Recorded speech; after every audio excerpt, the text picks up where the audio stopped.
I want to thank some of the great people from the Palm Beach County Sheriff's Office. They're here to take photographs, and it's my honor to do so. Also, the fire department, the great firefighters. So they're here throughout the room, and I want to thank you very much for being here. I'll be with you in a little while. We'll do some great photos. We have plenty of time. Policemen, policewomen, and firemen, firewomen, they're here, and we appreciate it very much. You've done a fantastic job. I think it's very important to state that incredible things are happening in our country. I think we've made more progress in 3 weeks than they've made in 4 years, especially with respect to the reputation of our country.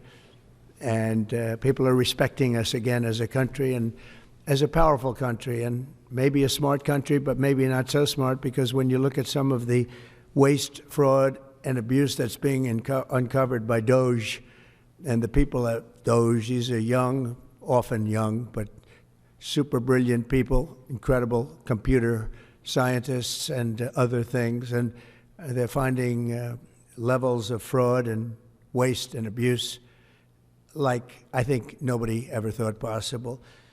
But before we do that, I just want to ask Will to come over.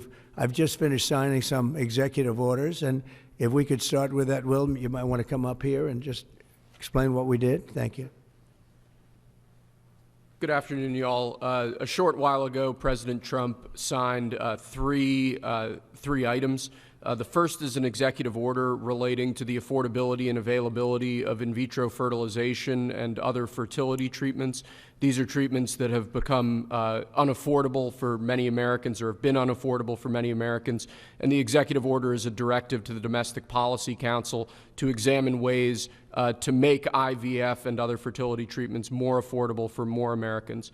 The second item that we signed was a presidential memorandum imposing radical transparency requirements on government departments and agencies, in keeping with President Trump and the administration's broader commitment to governmental transparency.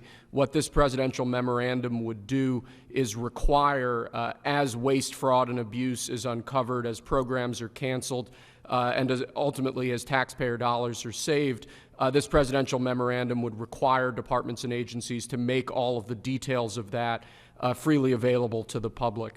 Lastly, we have another executive order that President Trump signed relating to independent agencies.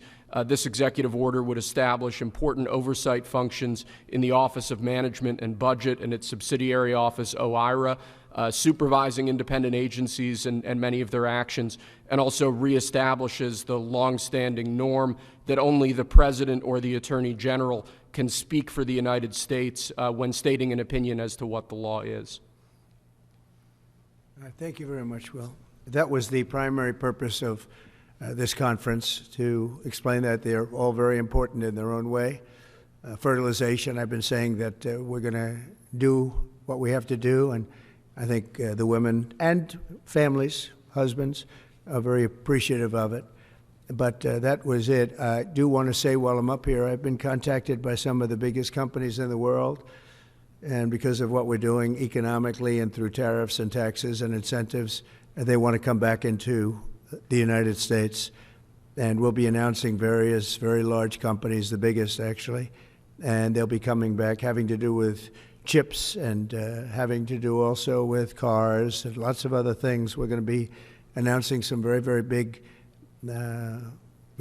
momentous decisions are being made by companies all around the world, the biggest, and they want to come back into the U.S. Car plants are being canceled in other locations now because they want to build them here. And you read about a couple, not that I want to mention names or anything, but you read about a couple of big ones in Mexico just got canceled because they're going to be building them in the United States. And that's very simply because of what we're doing with respect to taxes, tariffs, and incentives. And I think it's a very important thing. And you'll be seeing this over the next probably over the next 2 years, to be honest, but you're going to see a lot of it over the next couple of weeks. A lot of big ones are